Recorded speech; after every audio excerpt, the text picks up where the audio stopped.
అందరికీ నమస్కారం. గత 2 రోజులుగా సోషల్ మీడియాలో ఈటీవీ పాడుతా తీగ ప్రోగ్రామ్ గురించి అండ్ జ్ఞాపక ఎంటర్టైన్మెంట్స్ ఆ ప్రొడక్షన్ గురించి చాలా డిస్కషన్ జరుగుతుంది. దాని మీద ప్రవస్తి గారు ఎలిగేషన్ చెప్పడం కూడా జరిగింది. సో ఆ క్లారిటీ ఇవ్వటం కోసమే నేను ఈ వీడియో చేస్తున్నాను. So point by point Pravasthi గారు ఏం చెప్పారో దాని గురించి నేను మీకు క్లారిటీ ఇవ్వబోతున్నాను. ఫస్ట్ ఆవిడ మాట్లాడిన దాంట్లో నాకు సాంగ్ సెలెక్షన్లోనే బయాస్ చేశారు. వాళ్ళ ఫేవరెట్ కంటెస్టెంట్లకి ఒక సాంగ్స్ ఇచ్చేవాళ్ళు, నాకు నచ్చని పాటలు, నేను పాడలేని పాటలు అనుకున్నవి చూసి ఇస్తారు అని ఇలా మాట్లాడారు. బట్ సాంగ్ సెలెక్షన్ ఎలా ఉంటుంది అంటే చెప్తాను. మా ETV creative team and Gnapika creative team అంటే అనిల్ గారు అండ్ టీం అందరూ కలిసి వాళ్ళు ఒక 4 జోనర్స్ సెలెక్ట్ చేస్తారు ఎవ్రీ షెడ్యూల్. ఆ 4 జోనర్స్ని మనం కంటెస్టెంట్స్ పిల్లలందరికీ పంపిస్తాము. వాళ్ళందరినీ ఆ జోనర్స్లో మన ఛానల్కి ఉన్న రైట్స్ని ఏ ఆడియో రైట్స్ మనకైతే ఉన్నాయో వాటిలోంచి సెలెక్ట్ చేసి పాటలు ఇమ్మని చెప్తాం, మేము ఇవ్వము. వాళ్ళు ఒక్కొక్క కంటెస్టెంట్ మనకి 6 సాంగ్స్ ఇస్తారనమాట. ఆ 6 సాంగ్స్లోంచి ఇప్పుడు ఒకళ్ళు ఒక స్టైల్ ఆఫ్ సాంగ్ పాడితే రెండో కంటెస్టెంట్కి ఆ స్టైల్ లేకుండా చూస్తాం. అది వాళ్ళు సెలెక్ట్ చేసి పంపించిన 6 పాటల్లోంచి మాత్రమే తీసుకోవటం జరుగుతుంది. సో ఇది ఒక క్లారిటీ. ఈ 6 పాటల్లోంచి మేము ఇచ్చిన పాటని వాళ్ళు ప్రిపేర్ అయ్యి వాళ్ళు రిహార్సల్స్కి వచ్చి అక్కడి నుంచి నోటేషన్లు అన్నీ జరిగిన తర్వాత వాళ్ళు మేము రెడీ అన్న తర్వాత మా షూట్ డేట్ని మేము అనౌన్స్ చేసి షూట్ చేయడం జరుగుతుంది. ఇది సాంగ్ సెలెక్షన్ ప్రాసెస్ అండి. ఇందులో మేము ఎవరికి ఏమి బయాస్ చేసి ఇచ్చే ఛాన్స్ లేదని మీ అందరికీ అర్థమైంది కదా. అంటే పిల్లలు పంపించిన పాటల్లోంచి సెలెక్ట్ చేసి వాళ్ళ పాటని మేము ప్రజెంట్ చేయటం, వాళ్ళు ప్రిపేర్ అయిన పాటని ఫస్ట్ ఆఫ్ ఆల్ రిహార్సల్స్ కూడా ఈటీవీ చాలా స్పెండ్ చేసి వాళ్ళకు ఒక 2 days ముందు మొత్తం ఎక్విప్మెంట్ అరేంజ్ చేసి వాళ్ళు వచ్చి అక్కడ ప్రాక్టీస్ చేసుకొని ఆఫ్టర్ దట్ ఆ పాట షూట్ రోజు పాడేలాగా మనం అరేంజ్ చేయడం జరుగుతుంది. సో ఇంత దాంట్లో జరిగే ప్రాసెస్ని చాలా సింపుల్గా పాట సెలెక్షన్లో బయాస్ జరిగింది అని చెప్పి ప్రవస్తి గారు అన్నారు. సో ఇది క్లారిటీ అండి. సో అండ్ నెక్స్ట్ అసలు మెయిన్ ఎలిగేషన్ కాస్ట్యూమ్స్ ప్రాసెస్ ఎలా జరుగుతుందంటే, ఇప్పుడు పిల్లలందరూ దగ్గర నుంచి వచ్చిన సాంగ్స్లో ఫైనల్ అయిన ప్రతి పాటలోంచి ఆ పాటకి తగ్గ ఏ డ్రెస్సులు బాగుంటాయి అనేది ఇట్స్ ప్యూర్లీ నేను డిసైడ్ చేసి ఇస్తానండి. అంటే మేక్ ఓవర్లో ఈ పాటకి ఈ డ్రెస్ వేసుకుంటే బాగుంటుంది అని నేను సెలెక్ట్ చేసినవి ఈటీవీకి పంపించిన తర్వాత ఈటీవీ వాళ్ళు మాకు ఎస్ అండి బాగున్నాయి ఇవి అని చెప్పిన తర్వాత నేను అవి డిజైనర్కి పంపించడం జరుగుతుంది. ఆ కాస్ట్యూమర్ ఏదైతే దాన్ని మేము పంపించిన ఫోటో ఉంటుందో దాన్ని డిజైన్ చేసి పిల్లలకి ఆ రోజు ఇవ్వటం జరుగుతుంది. ఇది ప్రాసెస్ అండి. ఇక్కడ ఎవరి చాయిస్ లేదు, పాటదే చాయిస్. పాటకి తగ్గట్టుగా మేము కాస్ట్యూమ్ డిజైన్ చేస్తాను తప్పితే అవి మనుషులకి తగ్గట్టుగా ఏ రోజు డిజైన్ చేయటం జరగలేదు. మీరు ఒక్కళ్ళే ప్రవస్తి గారు ఇది చెప్పింది. అండ్ ఇంకొక ఎలిగేషన్ కూడా చేశారు మీరు కాస్ట్యూమ్స్ పాయింట్లోనే, నన్ను కాస్ట్యూమర్ మీ బాడీకి ఏ డ్రెస్ సరిపోదు అని అన్నారు అని. నిజంగా అది తప్పు, అది చాలా తప్పు మాట. ఎవరు బాడీ గురించి మాట్లాడాల్సిన అవసరం లేదు. అది ఎవరి దేవుడిచ్చింది ఎవరు కాదనలేము.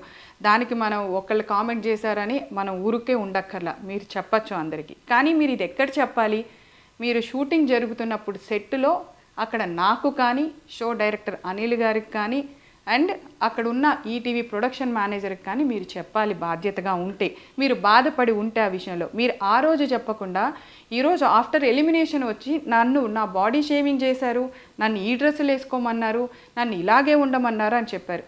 ఇప్పుడు ఓన్లీ ప్రవస్తి గారికి ఏవైతే పొట్టి బట్టలు ఇచ్చామో అని మాట్లాడారో ఒక్కసారి 10 ఎపిసోడ్లు మనం ప్రవస్తి గారితో షూట్ చేయడం జరిగింది. ఆ 10 ఎపిసోడ్స్ కాస్ట్యూమ్స్ ఒకసారి చూడండి. ఇక్కడ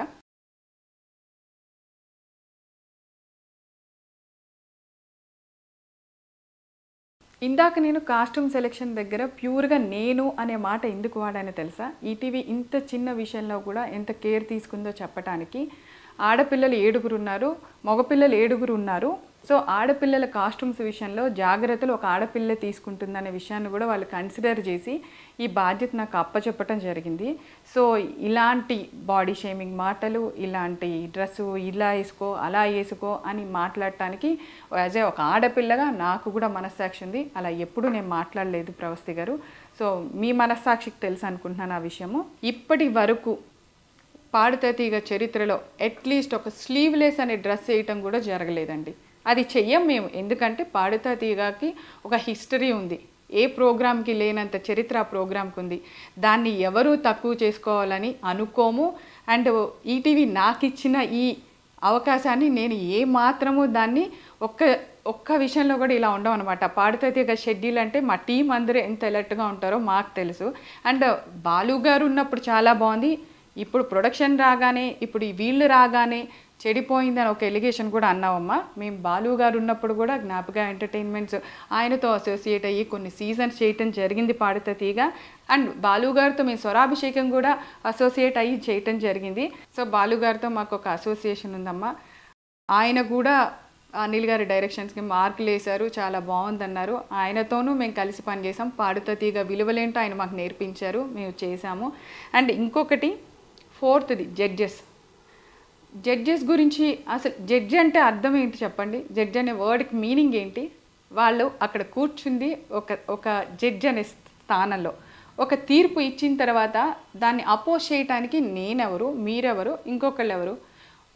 ఫర్ సపోజ్ ఎగ్జాంపుల్ ఏదైనా ఒక కేసులో ఇది జడ్జిమెంట్ ఫైనల్ అని చెప్పేసిన తర్వాత నేనేం చేయలేదు, నేను నిరపరాధిని, జడ్జిమెంట్ రాంగ్ ఇచ్చారు, ఆ జడ్జి తప్పు చేశారు అంటే కుదురుతుందా? ఇట్స్ లా ప్రకారం వెళ్తుంది. సో ఇక్కడ జడ్జిమెంట్ కూడా ప్రతిదీ మీరు పాడిన పాటలకి వాళ్ళు ఇచ్చిన జడ్జిమెంటు ఒక మార్క్ షీట్ మా దగ్గర ఉంటుంది. ఆ మార్క్ షీట్లోంచి మేము అన్ని టోటల్ చేయగా మేమేమి మిమ్మల్ని ఒక ఎపిసోడ్కి ఎలిమినేట్ చేయాల, 2 ఎపిసోడ్కి ఎలిమినేట్ చేయాల, 4 ఎపిసోడ్స్కి ఒక ఎలిమినేషన్ జరుగుతూ ఉంటుంది. ఆ 4 ఎపిసోడ్స్ అంటే మీరు 4 పాటలు పాడుంటారు. 4 జోనర్స్లో ఉంటాయి. ఆ 4 జోనర్స్లో మీకు వచ్చిన మార్కులు టోటల్ చేసిన తర్వాత మాకు జడ్జెస్ నుంచి ఆ మార్క్ షీట్ వచ్చాక జస్ట్ మేము అనౌన్స్ చేయటం తప్పితే ఇందులో ఎవరికి ఎటువంటి రైట్ లేదు, ఈవెన్ ఇంక్లూడింగ్ ఈటీవీ యాజమాన్యంతో సహా. జడ్జెస్ ఇచ్చిన మార్కుని మేము అక్కడ ప్రజెంట్ చేయవలసిందే. ఇది ఫస్ట్ రూల్.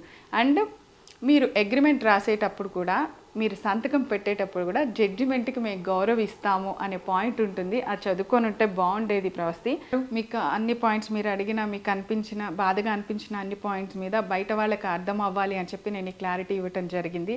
సో మీకు ఎందుకో మీ ఆలోచనలో మీకు అవి తప్పులుగా అనిపించాయి. డెఫినెట్గా నీకు మంచి ఫ్యూచర్ ఉంది. ఇలాంటివన్నీ పక్కకు పెట్టి నువ్వు డెఫినెట్గా నీ లైఫ్లో ఫైట్ చేసి మళ్ళీ అగైన్ ఒక సింగర్గా చూడాలనుకుంటున్నాము. ఇలాంటి అపోహలన్నీ పక్కన పెట్టేసే ప్రవస్తి. All the best.